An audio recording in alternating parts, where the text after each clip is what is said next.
Hello, wonderful people. Welcome back, welcome back, welcome back. Hi, y'all. Whew. This episode, we're going to talk about beauty standards. Um, I don't know. I had like a very interesting experience this couple of days. So I went to the doctor and I found out that, like I was talking to my doctor about my health and everything, and I told the doctor, I was like, hey, I want to lose weight because like with the medication I was taking because of my prior medical situation, but like I've gained weight, and now that I'm fine, I'm trying to find ways to to lose weight, to go back to being fit, to go back to feeling like myself, because honestly I feel very sluggish sometimes. And I have a 3-year-old niece. She's very active, she wants to play and everything, and I want to be able to play with her. And so we're making like a meal plan, and I was telling her, I was like, I don't want to be bulky, I want to be lean, I want to lose my stomach fat, I want to do this, I want to do that. And then she goes around and she says like, well, to lose this amount, this is what you need to do, to lose that amount, this is what you need to do. Give up dairy and bread and pasta and all of those stuff, because black women's body are different, and just black people's body are different. So sometimes if you don't, like, sometimes a lot of stuff that we eat do not align with our genes and all of that, blah blah blah blah. And when she was talking and we're making a plan, she's talking and I'm just trying to like visualize like myself and everything. And then so I went home and I was talking to my mother, like what happened to the doctor, and then she's like, make sure you don't turn out like, you don't end up looking like a toothpick.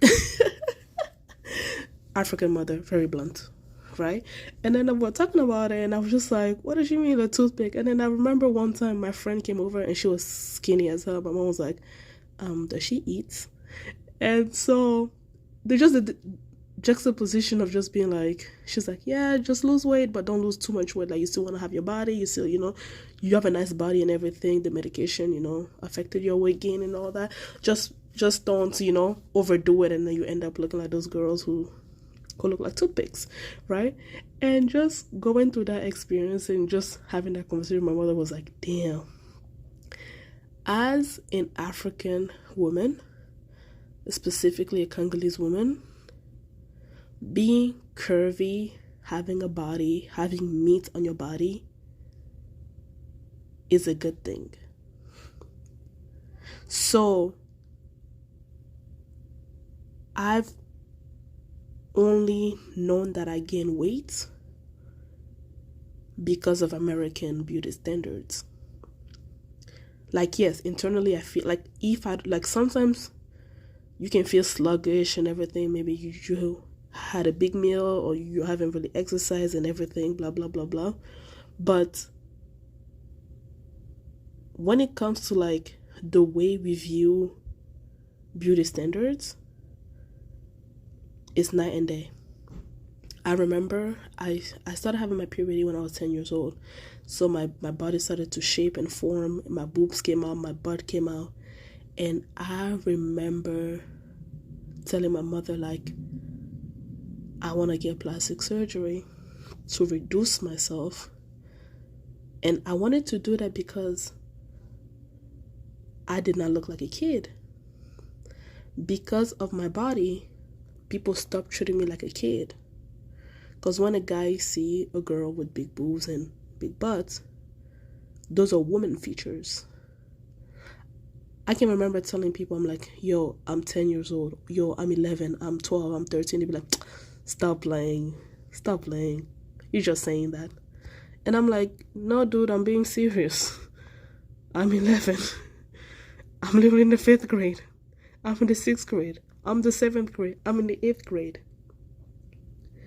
So in my house, I was fine, right? I was becoming an authentic Congolese woman.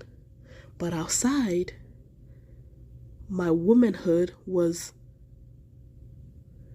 my body was introducing me to a womanhood that my age was not matching. And that reception fucked me up, to be honest. it fucked me up. I can remember my first day of class, kids will ask me, "Are you the teacher?" I'm like, "No, you stupid asshole, I'm actually a student." I remember being at a bus stop and guys, older men, hollering at me, and I'm like, damn. And when I was a teenager, like a boy would come, like, like another teenager would be like, would try to talk to me to have sex. And I was like, I think those are the stuff that made me not like my body. And it was weird because, like, outside of my house, I'm not liking my body.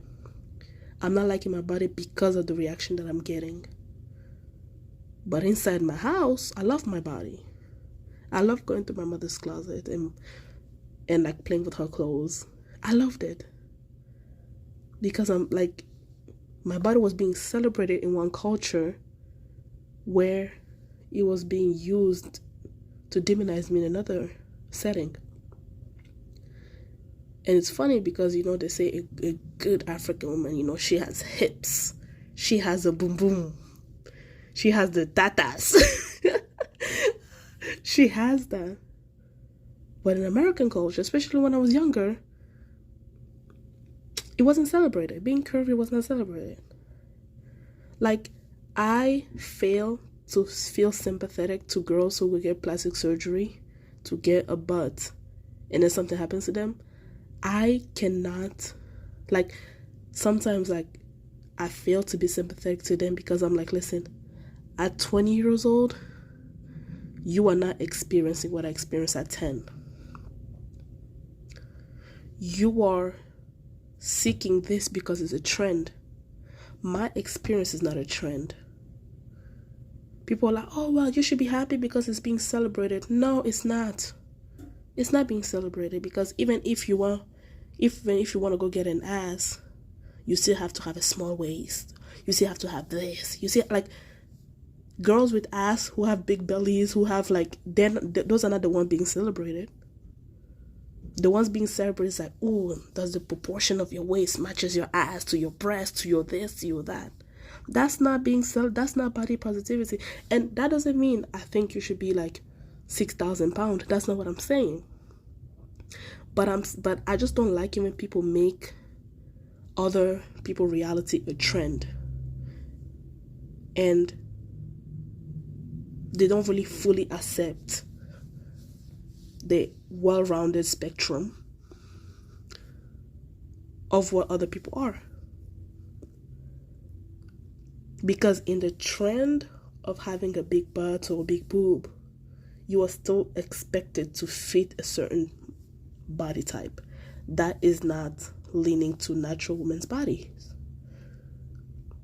So for me, living in the United States, presenting myself every single day, especially as a kid, when you're going to get a butt and boobs at 20 or in your 20s and everything, you're doing that for the gram, you're doing that for fame and everything. Like, you don't know what it's like for the 10-year-old me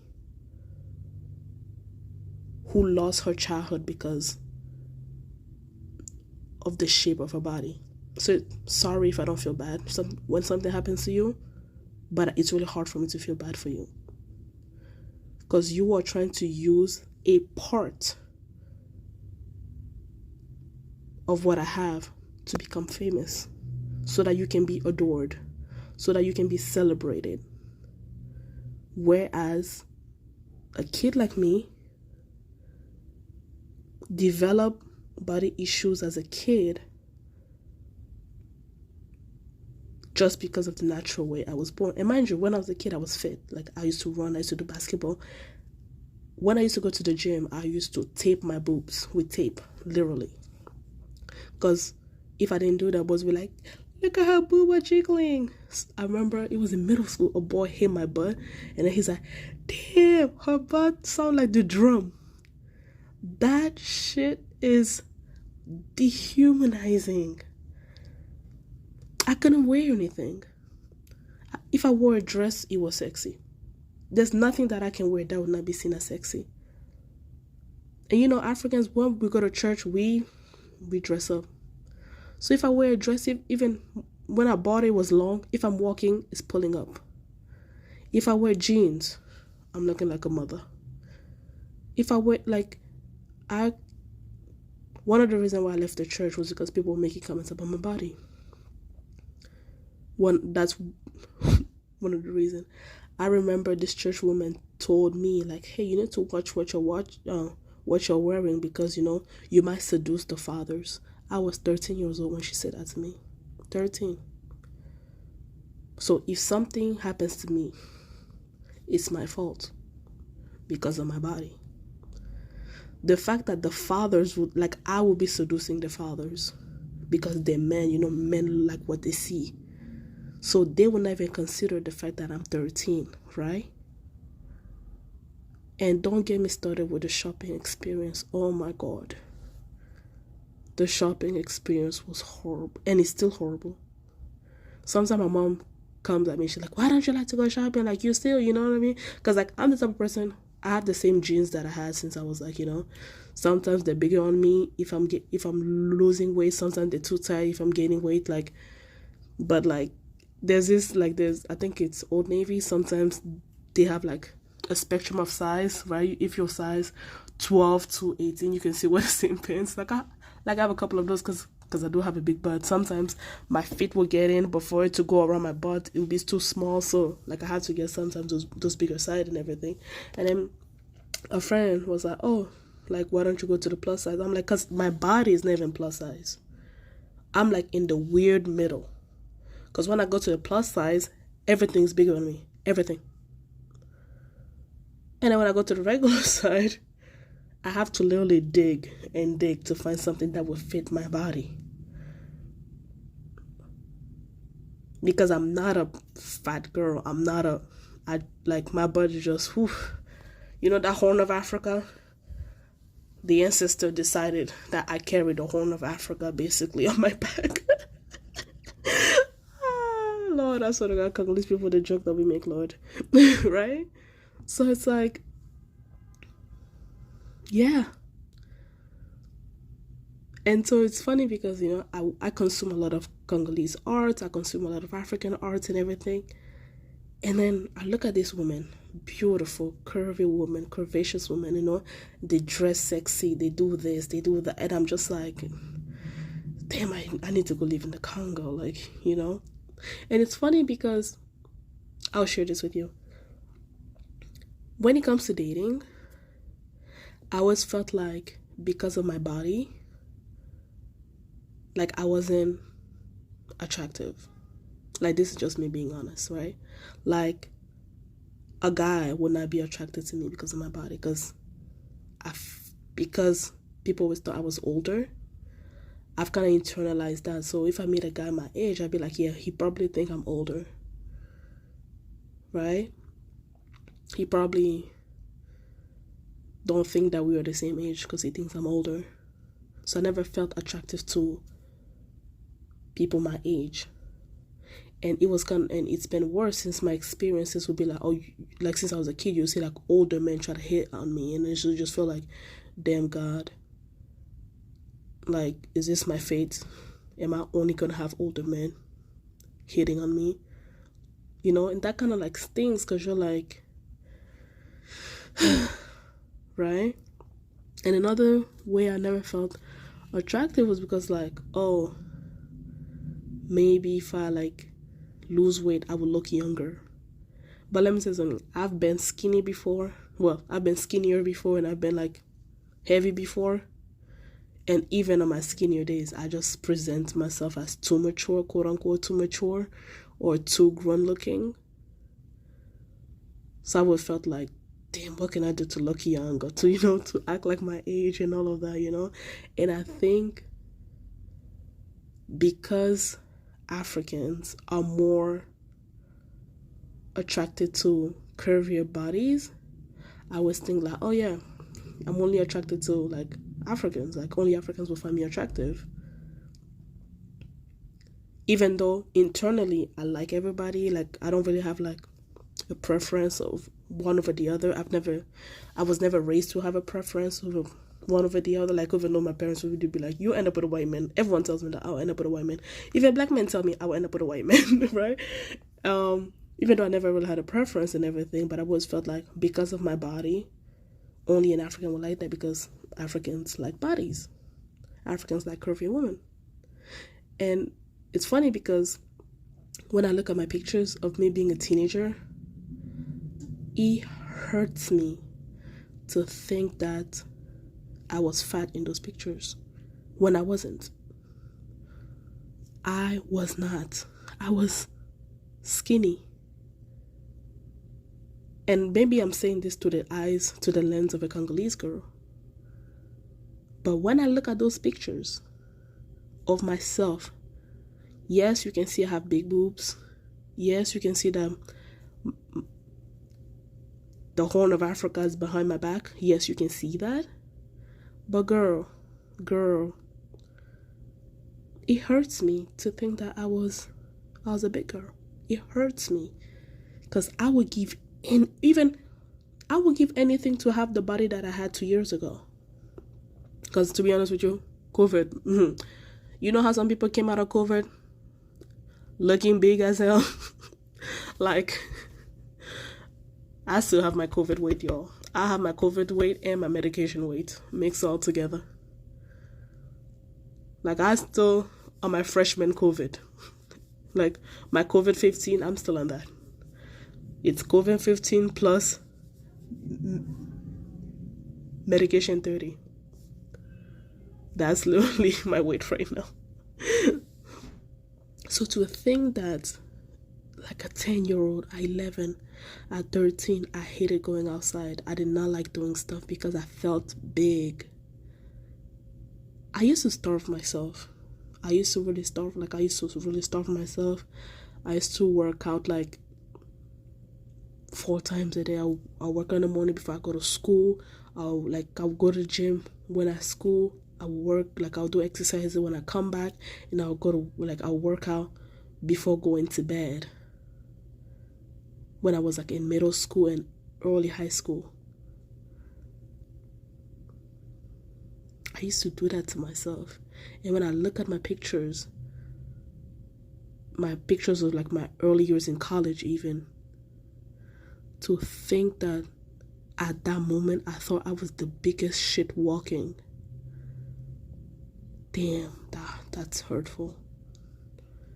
And it's so funny because it's like, on my own, I'm fine. Even now, like, I can openly say, yes, I've gained weight. Like, my close friends can be like, oh yeah, you've gained weight. And it will not do shit to me. But it's the response that I get when I go outside of my house. It's the response that I got when I used to just like try to live, try to go shopping, try to do stuff. Like, remember those little cards that, like, it's usually at the fun fairs or the arcade, like, people would get on it, and then like there'll be instances when I would just look at the seat, I'm like, no, I'm not getting on that. I'm not doing that. My body's too big for that. Like, I'm afraid to ride a bike. And someone was trying to be like, oh, I can cheat you. I'm like, listen, that bike is going to give me a wedgie. No, we're not doing that. And it's funny because when I lose weight, like, as I'm losing weight now, because I'm literally like working out and eating well and everything, when I lose weight, my stomach is going down, but my ass is still up. So I look like I have a BBL, and this is my body. So then I'm just be like, oh god, I'm gonna end up looking like an ant, like Kevin Hart said in his comedy special. Like, damn. And it's so weird to just navigate those two worlds, where on one hand I am the perfect body size, but on the other, because I live in America, my life is like, my mother, I remember when I used to be like, Mom, guys will not like me because of my body. And my mom's like, no problem. You're going to marry somebody in Africa. And I'm just be like, but I'm live here. You know? It's just weird how we police women's body. I really feel like it's weird. Just weird. Like, even as I'm trying to lose weight now, I am constantly reminding myself to love my body throughout the process. Like, yes, I feel sluggish. Like, I want to get rid of the sluggishness that I feel. But I don't want to talk down on myself because of my body, because it's mine. It's mine. It's my body. It's my body. I can walk. I can talk. God has allowed me to still be alive, and I never want to tell God that He made a mistake. I never want to do that. I never want to tell God He made a mistake, because God knew. Because child, when God was making me, He took His time. I don't want to starve myself. I don't starve myself anymore. I eat healthy, but I don't starve myself. Because God did not make a mistake. A child, when God chose, like, there's this joke I like to make with my friends. I'll be like, listen, I like to eat. Because my booty is specifically, need to have iron, magnesium, protein, and carbs. Like, yeah. Because God did not make a mistake. I love my body. I just don't like the external way that people think about my body. So, that's the episode for today. Thank you. Tell me what you think. Have you ever gone through issues with your body? Like, how is your body perceived? Like, your body type is perceived in your cultures. Does that, like, conflict with the reality that we face now on social media? What's the beauty standard in your culture? Thank you. Bye. Talk to you later. And ciao. Enjoy your body, because God did not make a mistake. Talk to you later. Bye-bye.